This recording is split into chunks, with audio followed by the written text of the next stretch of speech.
Good evening, I'm Asha Tomlinson. Ian is away. Tonight, new measures to slow Omicron spread confusion. It's quite complicated. Ottawa's travel and testing rules still aren't up and running. I didn't know until I arrived what would happen. And with the variant spreading, guidance on when you should get boosted. Parents of a school shooter are charged. Their son had access to a deadly weapon that they gave him is unconscionable. They bought him the gun on Black Friday, and that's not all. I get my light right from the source, yeah, that's it. Bieber backlash. The pop star slammed for performing in Saudi Arabia. It comes down to the conscience of the artist. From Canada's COVID hotspot to vaccine success. We wanted to meet our community where they were. How Peel Region turned things around. This is The National. Traveling in a pandemic was already complicated. The Omicron variant hasn't made it any easier. But days after Ottawa announced tighter rules for travelers, what actually happens when you get on the ground still seems up in the air. The plan was that all travelers arriving on a direct flight from countries other than the U.S. get a test and self-isolate until it comes back negative. The hope to slow the variant spread. But Rafi Boudjikanian shows us that's still not happening for a lot of travelers. 4 days after the government announced new rules for most international air travelers, some returning passengers were still learning about them. Are you a little surprised to hear about it from me now? A little bit, yeah, to be honest, yeah. I didn't know until I arrived what would happen. The flight attendants on the plane didn't know what would happen until I arrived. The government says the rules aren't complicated. There's an evolving situation and that there are always new information, and we can always, as a government, continue to communicate. The government's effort to communicate? A series of diagrams. Vaccinated travelers not flying in direct from the U.S. need to get tested on arrival and quarantine until it comes back negative. But right now, many aren't testing or isolating. Some will be tested in spaces like this one at the Ottawa airport. It's not up and running yet. But airports say it would be impossible to test everyone on site. We're all collectively struggling to understand how we can operationalize this in a way that will keep travelers flowing, keep everybody safe, and avoid those log jams at airports. Ottawa says there will be take-home tests for some too, but admits it will take time to implement. We will not be able to test every targeted traveler overnight. It will take a few days until the necessary infrastructure, space, and human resources are in place. As the holidays approach and people make more travel plans, the federal government is warning the rules may change again. Rafi Boudjikanian, CBC News, Ottawa. The federal body that advises provinces on vaccines has issued the widest push for third doses yet, as some parts of Canada head into a dicey holiday season. Ontario alone reported more than 1,000 cases, its highest one day in 6 months. And if we compare average daily new cases from a month ago, in both Ontario and Quebec, they've roughly doubled. Vicadopia shows us how the guidance on third doses could shore up Canada's defenses against COVID. Vaccinations give us a strong antibody response to protect us from infection, but falling levels may leave Canada vulnerable to another COVID-19 resurgence. So the National Advisory Committee on Immunization says people 50 and up should get a booster, and for adults under that age, they could also get one, depending on local conditions. We don't want to wait too long because if we wait to get the actual data on, increasing hospitalizations and other lagging indicators, then it'll be too late. Some provinces haven't waited. They're already giving boosters to younger age groups. Experts say 2 shots still do a good job at protecting people from severe illness, but a third could stop people from even getting infected. What this will reduce is carriers of SARS-CoV-2 that are circulating in the population, and I think that's a key for helping to control the pandemic. Widespread boosters are now supported by new data from the UK. The study used several vaccines as boosters in people 30 and up, including the 4 used in Canada. In almost all cases, boosters gave people a higher level of immunity from the coronavirus, including the Alpha and Delta variants, though less effective for people 70 and up. The third dose can, first of all, give you a much higher antibody level. The study's lead author says half doses of Pfizer also worked just as well. Now, for global vaccine supply, that is brilliant, because it means that we might be able to immunize 2, 3, or even 4 times as many people with the same amount of vaccine. But clearly, you can't just make those decisions off one study. And even more doses may be needed down the road. Today, PEI announced some immunocompromised people should get a 4th shot. Provinces concerned about rising cases and the unknowns of Omicron are taking every precaution. Vic Adopia, CBC News, Toronto. Today, the World Health Organization stressed again that while concern over Omicron is warranted, panic is not. We need to be prepared and cautious. This is something we've been saying from the beginning of the pandemic. Not panic. We have tools. We know what to do. We know what works. So that's the basic message from Canadian health officials too, as Omicron cases hit at least 16 across 4 provinces so far, including an Ontario child under 12 who'd recently returned from Southern Africa. The variant has also been found in at least 9 U.S. states and dozens of countries around the world since its discovery in South Africa last week. Now, there's still a lot we don't know about Omicron, like whether it will make people sicker than Delta or how effective vaccines will be against it. One thing we know for sure, it's on the move in South Africa, where overall COVID cases are shooting up dramatically. And as Sasha Petrusik explains, there's concern about its ability to reinfect. At the Johannesburg lab, where scientists first noticed Omicron, the race is on to find out more about the startling new variant. It was a bit disturbing because it made us worry that we were dealing with something new, and because it coincided with an increase in positivity rates. A huge increase seen most dramatically in crowded Gauteng province that includes Johannesburg. There were 11,500 new cases yesterday in that area alone. That's driven a national surge, which saw South Africa's daily numbers go from about 300 in mid-November into the thousands last week to more than 16,000 cases now. 3/4 of these are infections by Omicron. The fast-moving variant is even reinfecting some of those who've had COVID and recovered. One South African study says it's happening 3 times more than seen before. It also appears that Omicron is more transmissible. That's measured by a virus's so-called R value, with a high number being more dangerous. The original COVID was about 2.5. The Delta variant, 5. Omicron is more than 6. That's led to busier vaccination centers in a country where only about 1/4 are fully vaccinated. But it's not clear yet how much protection that gives against Omicron. So the advice from the World Health Organization? Now, it's very recommendable that vaccine manufacturers already start planning ahead and plan for the likelihood of having to adjust the vaccine, the existing vaccine. That's good. In the meantime, hospitals are filling up in South Africa, though doctors say most cases involving Omicron remain mild. Sasha Petrusik, CBC News, Toronto. A new development tonight in a deadly high school shooting near Detroit. While the 15-year-old suspect is facing several charges, including murder, now his parents are as well. A rarity in these cases. They're charged with involuntary manslaughter. Susan Ormiston explains why. We have an active shooter incident.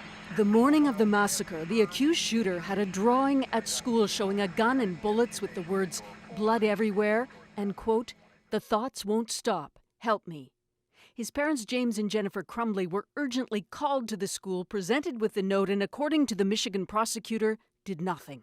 Both failed to ask their son if he had his gun with him or where his gun was located, and failed to inspect his backpack. The parents left, and Ethan Crumbley, 15 years old, was sent back to class. The notion that a parent could read those words and also know that their son had access to a deadly weapon that they gave him is unconscionable, and I think it's criminal. Hours later, 4 students were dead, 8 others injured. The shooter surrendered. I have tremendous compassion and empathy for parents who have children who are struggling and at risk for whatever reason. But the facts of this case are so egregious. The timeline is chilling. 4 days before the shooting, Ethan with his dad went to buy the gun. Ethan posted, "Just got my new beauty today." His mother posted, "Mom and Son Day, testing out his new Christmas present." A day before the tragedy, a teacher flagged he was on his phone searching for ammunition. His mom texted him, LOL, I'm not mad at you. You have to learn not to get caught. After the shooting started, Jennifer texted him, "Ethan, don't do it." You have to worry about your kid every day. Parents are also furious the school allowed the teen back to class. Yes, this student did have contact with our front office. And yes, his parents were on campus November 30th. No discipline was warranted. Police are still searching for the parents who'd left town for their safety, according to their lawyers. Susan, how is the community responding to this tragedy? Well, grieving naturally, but there's anger too. There were big red flags here at home, at school. The prosecutor saying, of course, this student should never have been sent back to class. Lawsuits could come against the school district. And she lamented Michigan's, quote, woefully inadequate gun laws. There's no safe storage requirement, and they allow children to go into gun stores and to practice at shooting ranges with their parents. Enough is enough, she concluded. Senior correspondent Susan Ormiston in Washington, thank you. Disappointing job news out of the U.S. Growth has slowed considerably, the smallest gain since December 2020. Just over 200,000 new jobs were created in November. Compare that to October, when nearly 550,000 new positions were added. Economists say growth is especially slow in the service and tourism sectors, still feeling the effects of the Delta wave. Canada, meanwhile, exceeded expectations, adding 154,000 new jobs in November, and the unemployment rate dropped to a pandemic low of just 6%. As Jacqueline Hansen reports, it's great for job seekers, but hiring is a whole other story. Erica Albert lost her job during the second wave of COVID. The finance company she worked for downsized. Well, there were many scary moments. Finding a new position as an office manager mid-pandemic wasn't easy. With COVID and lockdowns, office managers often need to be in an office. So I decided that I was going to reassess a little further. So she wrote a book, and despite its title, she took her time searching for her dream job, something local with the flexibility to work from home. That finally came. I actually just started on Monday. Yay. Statistics Canada says more than 8 in 10 women aged 25 to 54 are now working. That is a record high, and most of the jobs they gained in November were full-time. I think this is the effect of the newly implemented flexible work arrangements. This economist says there are also other factors behind the jump in new jobs for both men and women, including the end of CRB in October. Plus, we're finally seeing the effect of the reopening economy, of people's demand for goods and services being met. Every sector right now is looking for talent. This recruiter says it has become a candidate's market, so much so that while companies are optimistic about the economic recovery, they're also worried about whether or not they'll be able to compete in a market that is looking for talent all at the same time. That competition is driving up some wages. StatsCan says wage growth overall is just keeping up with inflation, but new hires are getting paid even more. Meanwhile, Albert is looking forward to her first paycheck in nearly a year. It's definitely going to be a lot more than what EI offers, I'll say that. And a new start that she hopes was worth the wait. Jacqueline Hansen, CBC News, Toronto.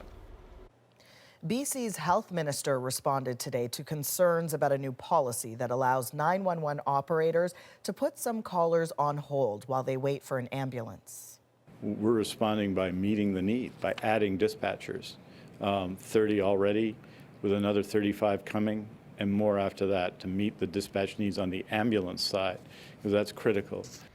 The minister says the possibility of being put on hold is only for those with non-life-threatening illnesses. Critics say this measure, even if temporary, puts callers at risk. Some people in Abbotsford, BC, got news they were anxiously waiting for. They're finally allowed back home after being forced to flee because of flooding. The city lifted some evacuation orders in the hard-hit Sumas Prairie region. As Katie Nicholson shows us, in neighboring Chilliwack, the painstaking process of cleanup has already started. And his floor got all soaked. Doug Jewell walks through his soggy, mildewing basement. But then the water, it comes right up. It soaks right into this stuff, right? Yeah, it's just pumping and pumping and pumping and draining. Jewell's home was flooded not once, but twice in the last 3 weeks. Felt like it was like a war I was fighting. And I was hopefully just trying to stay on top of it, right? And now that it's subsided a bit, it just takes a little more off of your chest. You're just, fine, I can breathe for a minute. Breathe and then rip out carpet and drywall, seal the leaking foundation, and tally the damage. Not far away, follow the blue hose pumping gallons of water outside, and it will lead you here to Peggy Malcolm's basement. This is groundwater, but it's also overland. It's becoming overland because our storm system has become overwhelmed. Across the province, flood-ravaged homes, farms, drowned in several feet of murky water, and highways ripped apart. The price tag for repairs. So it is fair to say that it will be very significantly expensive to rebuild our infrastructure and to build it to a higher, more resilient standard. Between insurance claims, decimated infrastructure, and the unanticipated costs of a choked supply chain, a final tally could take years. The Fort McMurray wildfire is currently Canada's most costly disaster, with some estimates at $10 billion. At least one expert says the BC floods could come close or top that. This will be one of the largest losses in Canadian history. We're talking about billions of dollars. And counting, as even today there were new evacuation orders, and on this Chilliwack street, new sandbag dikes, pushing water into a new and unwelcome neighborhood pond feature. Katie Nicholson, CBC News, Vancouver. Now, some of the structures that were supposed to keep waters from flooding properties have completely failed. That includes some of the 178 orphaned dikes that have been left to age without government oversight. As Brady Strachan tells us, people are demanding answers. A small river runs through Bev Greenwell's hayfield east of Princeton. Taken all the highway fencing and this. 2 weeks ago, an aging dike along the river gave way. Rushing water has been eroding her property ever since. The hayfield's a mess. It's covered in debris, logs and trees with roots. We found half a boat. That'll all have to be removed. The dike was built long before Greenwell bought the property 2 decades ago. It's known as an orphaned dike, not managed or maintained by any level of government. And Greenwell says she's not able to build it up to protect her land. Well, we would have liked to, but the bureaucracy for touching a dam or a dike or anything near water, it gets pretty thick. There are more than 175 orphan dikes in BC, many built several decades ago under emergency flood conditions. A recent report found many of them have degraded over time and no longer offer reliable flood protection.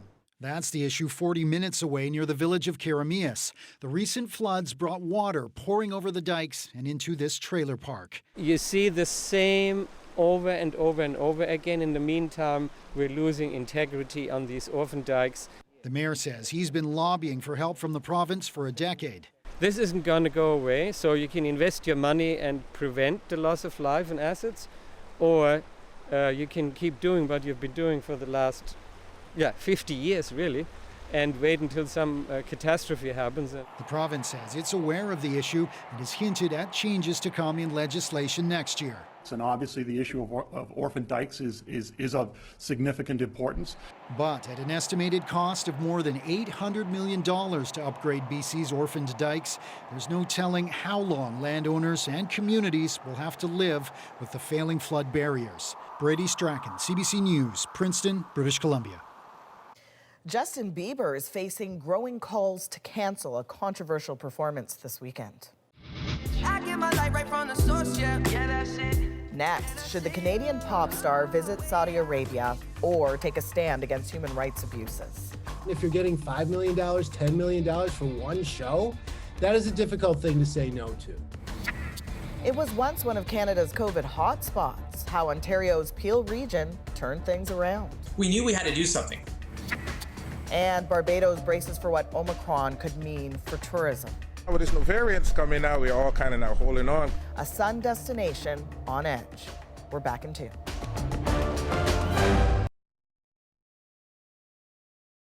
That figure skating show.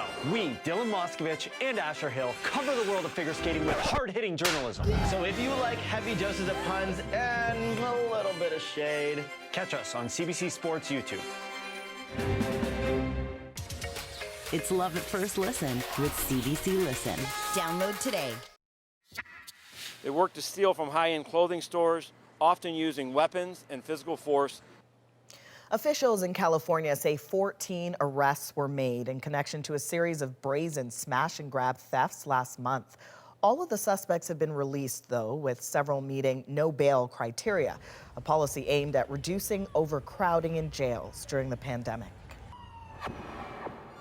U.S. President Joe Biden says preparations are underway as concerns grow over a Russian buildup of troops on the Ukrainian border. What I am doing is putting together what I believe will be the most comprehensive and meaningful set of initiatives to make it very, very difficult for Mr. Putin to go ahead and do what people are worried he may do. Ukraine has accused Russia of placing some 100,000 troops near its border. A call is expected to take place between Biden and Putin next week. Canadian pop star Justin Bieber has found himself in the middle of a human rights battle. This weekend, Bieber hits the stage in Saudi Arabia, but critics say that's helping whitewash a regime with blood on its hands. Deanna Sumanak-Johnson explains. Justin Bieber has managed to sidestep political controversy. Until now, the Canadian pop star is performing at the Saudi Arabian Grand Prix event this weekend, a plan human rights groups are urging him to abandon. We know that the Saudi government brings in global celebrities in these sort of large-scale spectacles as a way to deflect attention from its deplorable human rights record. Another powerful critic, the fiancé of Jamal Khashoggi, a journalist slain by the agents of the Saudi government.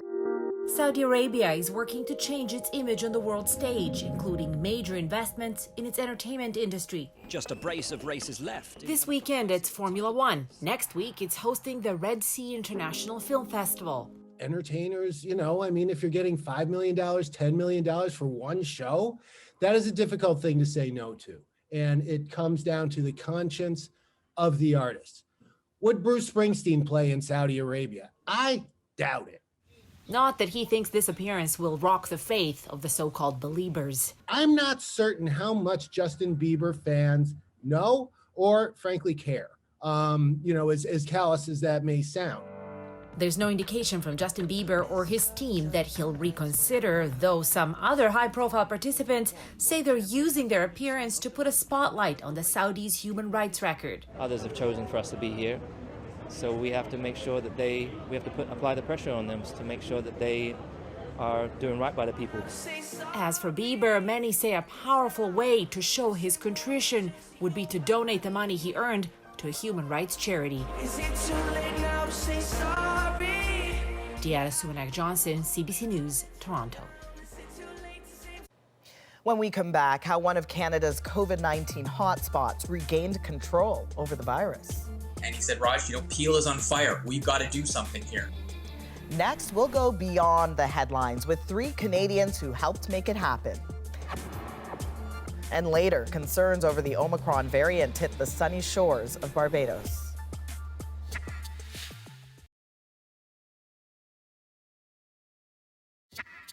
This is, unfortunately, the crisis that we feared. That was Peel Region Medical Officer of Health Dr. Lawrence Lowe back in April, when the diverse populous region near Toronto was a nationwide COVID hotspot with a 22% test positivity rate and hundreds of people in ICUs. Today, it is a very different situation. Peel Region has a high vaccination rate and about 1/10 of the COVID cases it did a year ago. So how did they do it? A huge effort by regional health officials and a grassroots campaign turned things around dramatically.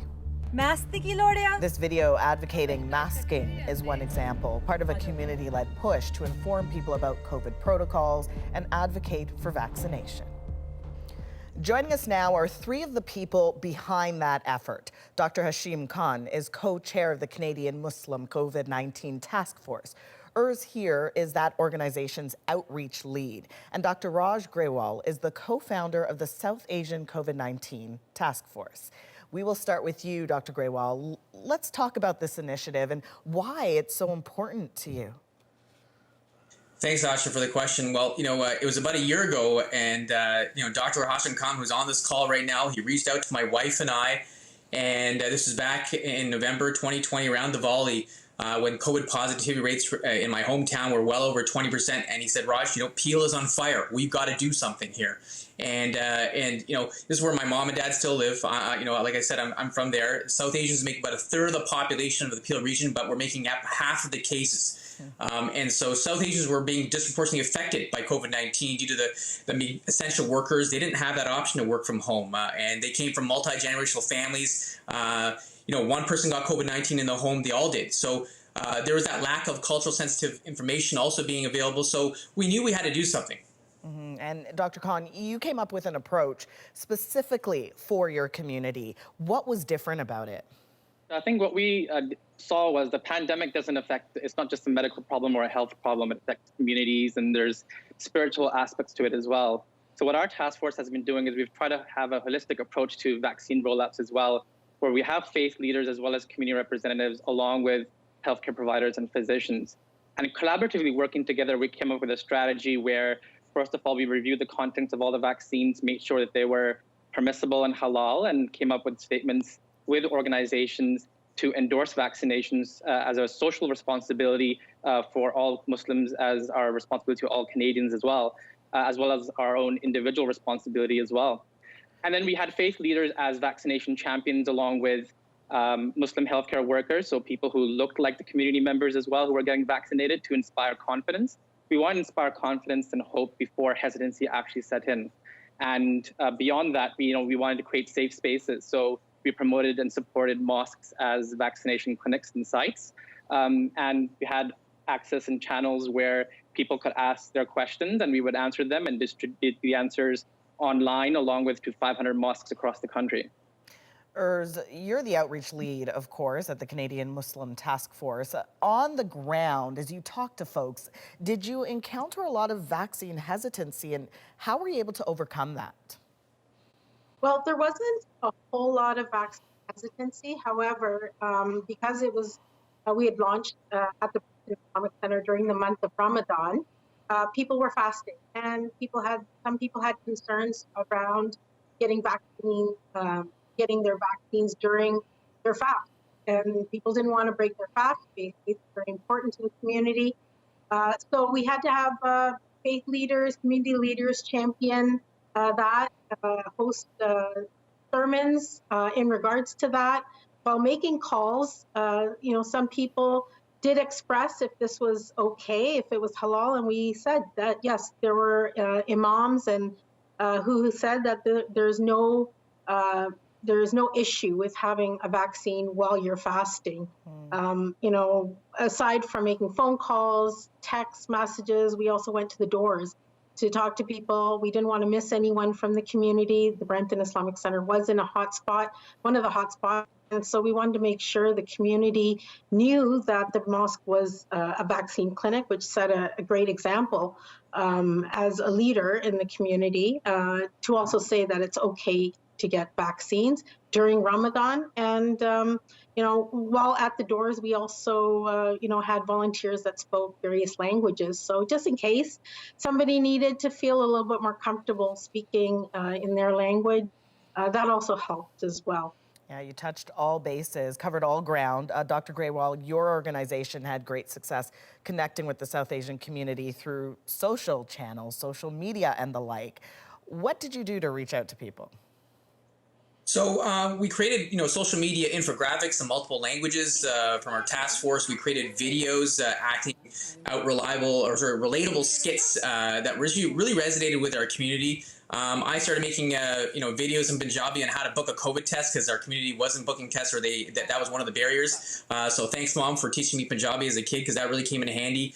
And how do we get this information out? We got it out through non-traditional channels. Our community was using WhatsApp to get information. The uncles and aunties in my community in Peel were using WhatsApp, so we decided to, one day I woke up one morning and I said, you know what, we're going to make the South Asian COVID Task Force WhatsApp channel. And we got international students, we got essential workers, we got ethnic media leaders to join our channel, and we were able to get information. And in return, these communities, these individuals, they felt empowered to share their own stories and become community role models and partners with us. I mean, for example, during the vaccine campaign at the vaccine clinic, we had an Uber driver. I was filming him, and he was talking about how important it was for him to protect him and his family. The international health student who wanted to tell me on video that, look, I didn't have to pay for the vaccine. Please come and get your shot. So we really empowered them to be role models.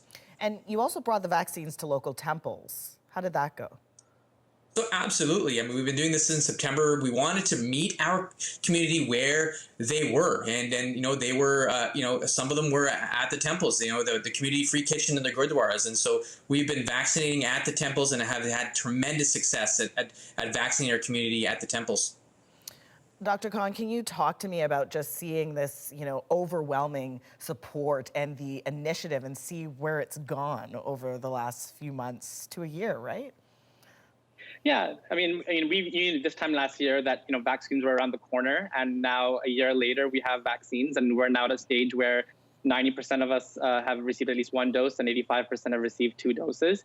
So I think it really speaks to how everyone's sort of working together. There's public health, there's governments, there's lots of community organizations on the ground that are all collaboratively working to try and get as many people vaccinated as possible, and meeting people where they're at, and with whatever medium that they need, and with whatever trusted voices that they need to have their questions answered.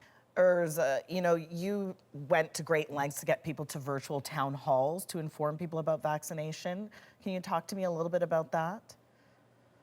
We had town halls in various languages, engaged with key people representing those various backgrounds. So Urdu town hall, Bengali town hall, Arabic town hall. We had, reached to ethnic media as well to help us promote our campaign to keep the community safe. WhatsApp seems to be where it's at. Dr. Grewal, I want to leave it with you, the final word. What can the rest of the country learn from this work? And I understand you started a nationwide campaign, and in fact, you've got the shirt there that says, "This is our shot," and that grew out of your work in Peel. Absolutely did. I think what we've learned is that in order to help people, you've got to meet them where they're at. And I think Dr. Khan also talked about that, and to understand their needs, and that's how to gain their trust. We've got to empower communities to role model. We know that every voice counts, and that when we work with our communities together, we can make impactful changes. And that's what the whole principle behind This Is Our Shot is about. Mm-hmm. Such a pleasure speaking to all of you. Thanks so much. Thank you. Thanks for having us. Thank you. Kudos to them. After a long pandemic, Canadians are returning to sun destinations like Barbados. But the concern is that may not last. Now with this new variants coming out, we're all kind of now holding on because you don't know what's going to happen now. Next on The National, what Omicron could mean for a tourism industry already battered by COVID-19. But first. Actor Kal Penn has played many diverse roles, from idiosyncratic stoner in the Harold and Kumar movies to brainy Obama White House staffer, and soon this guy, superfan Nav Bhatia, whose uncontrollable love for the Toronto Raptors made him an international star and even won him a championship ring. Penn will star and produce in the upcoming movie Superfan, but there's even more love for Nav in a new CBC documentary charting his life and rise to Canadian icon. I wanted my community, the youth, to connect with the mainstream through the game of basketball. Superfan, the Nav Bhatia story, premieres tonight on CBC Television and CBC Gem.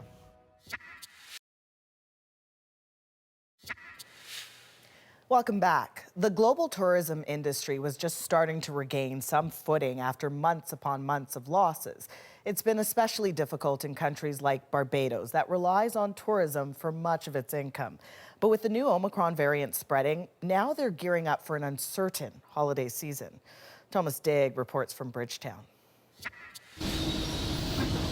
Like this cave tour in the heart of Barbados, the pandemic here has been one long, bumpy ride. It can be scary and hard to see what's ahead. And the ride isn't over yet, not with that new variant. Canadians have long been coming to the Caribbean to escape stress. Now they come to escape COVID, or so they hope. We'll deal with whatever we're told to do on the way back, and it was worth it. This eco-adventure park is welcoming tourists again. The scenery wild as ever. It's winter back home, so it's good to get somewhere with sun and sea and warmth.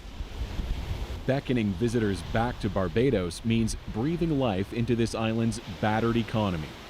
These beaches normally attract more than 1 million tourists a year, but the pandemic decimated the industry. Now, as sun-seekers return, many here wonder what the new variant will mean for the holiday season and beyond. During the pandemic on this small island, Wesley Gittins saw upwards of 20 restaurants shut their doors. His managed to stay open. Now with this new variants coming out, we're all kind of now holding on because you don't know what's going to happen after. They're going to resend back to what they were doing before, back to quarantine coming on the island. 3, 2, 1, go! Last year, as the island struggled to attract tourists, Barbados offered visas to have remote workers come wait out the pandemic here. The Begg family from Toronto said, why not? And so it was really, I guess, pretty good marketing on behalf of Barbados to understand that there was a different way to attract foreigners to the country. We're planning on going home for Christmas. We have our flight booked and we'll see what the government's recommending and then make our decision based on that. For Barbados, the fear is further restrictions would scare tourists away yet again. Canadians already need a PCR test to get here, another one to fly home, and now a third test on arrival in Canada. Kathy and Rod Jones can't tell how long it will take them to get back to Truro, Nova Scotia. Just finding out what protocols we have to go through when we arrive in Toronto. We're very grateful that we were able to come now. I think until we know a little more about the new variant, we'll probably stay closer to home. It's a delicate dance with the government keen to keep tourists happy. Barbados is just getting over its worst wave of infections, and to curb the spread, they imposed a curfew but no lockdown. It was different weeks, like say about 2 months ago. It was really dead. Nearly half of Barbadians aren't yet fully vaccinated, though shots are widely available, and some here are lining up for second doses and boosters. The uptake has been better than in other Caribbean nations, but it's not been a resounding success. My title is COVID-19 Public Advisor. So the government hired a new pandemic point person, former journalist David Ellis. COVID has highlighted to us the fact that we are a country whose eggs are in one basket, the tourism basket. That's why it's so difficult for us to lock down this economy right now. Help is on the way in those orange t-shirts. Crews going door to door, asking questions to better understand vaccine hesitancy. When you find information about COVID, do you think it's easy to understand it? As fears linger around Omicron. The best way of dealing with this is to treat it as if it is already in Barbados. And that is why we are putting a lot more emphasis on sticking to the protocols. Mostly everyone here is wearing masks, even out in the hot sun. Hand sanitizer and temperature checks are mandatory, and they're everywhere. On this island, the decorations are up and hopes are high. The holidays are approaching, but the virus is still spreading. Thomas Dagg, CBC News, Bridgetown, Barbados. When we come back, why Parks Canada wants your photos. If you can contribute to, awesome research in 5 or 6 seconds, that feels good. How a simple snap could help track climate change.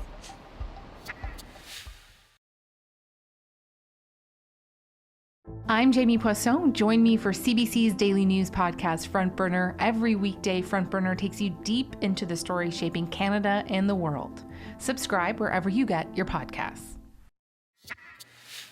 Welcome back. Well away from city cores, Parks Canada is inviting citizens to help them keep watch on changing coastlines. And all they need is a smartphone to snap so-called coasties at national parks. Kayla Hounsell shows us how it works on Prince Edward Island. Oh, awesome view, eh? Lindsay and Ryan Stonis are visiting PEI from Ontario. They were expecting the wind, but not this. Why don't you try it? It's being called a coastie, like a selfie, only the photo is of the coast. You put your phone in the cradle so that everyone is taking the exact same picture, snap the shot, and use a QR code to upload it or share it on social media. Cool. And it probably took 5 or 6 seconds. So if you can contribute to, awesome research in 5 or 6 seconds, that feels good. It's Parks Canada's take on a global initiative called Coast Snap, started in Australia in 2017 to track coastal erosion. Taking coasties might sound a little goofy, but researchers say there's real science to be gleaned here. Our coastlines are where we expect to see some of the greatest changes in the coming years. It'll allow scientists to study everything from dune erosion and vegetation structure to storm surge and ice cover, even rip current locations. And as climate change is a priority for Parks Canada to understand, this is one of those opportunities that visitors have to directly engage with building our understanding of this important issue. Taking repeat photos like this will not only help scientists monitor the changing coastline, it'll also help them do something about it. If they know how much erosion is taking place, they can better plan how to care for vulnerable species like bank swallows and piping plover. The more photographs that we have, the more that we're able to document when and how things are changing, the better. The University of Windsor is leading the research and already analyzing the photos. We lay them over top of each other. And so you start to create a map, and what we've done is we've surveyed this beach in, and by starting with that baseline, are able to then track how the system changes. The program is up and running in 5 national parks: Prince Edward Island, Fundy and Kujbequac in New Brunswick, Sable Island in Nova Scotia, and Point Pelee in Ontario. More parks will join the program next year. Well, I think it's just a matter of we want to enjoy these spaces as long as we can, and it's important to do every little piece that we can to help. The Stonises, determined to enjoy outdoor space no matter the weather, were happy to participate in the complex fight to preserve Canada's dramatic and vulnerable coastline. Kayla Hounsell, CBC News, Brackley Beach, Prince Edward Island. Up next, imagine donating your kidney to a total stranger. How about one you met through a billboard? That's why when I saw Dave's billboard and it was my blood type, I thought, okay, well, this is it. Meet the generous donor and the recipient in our moment. Stay with us.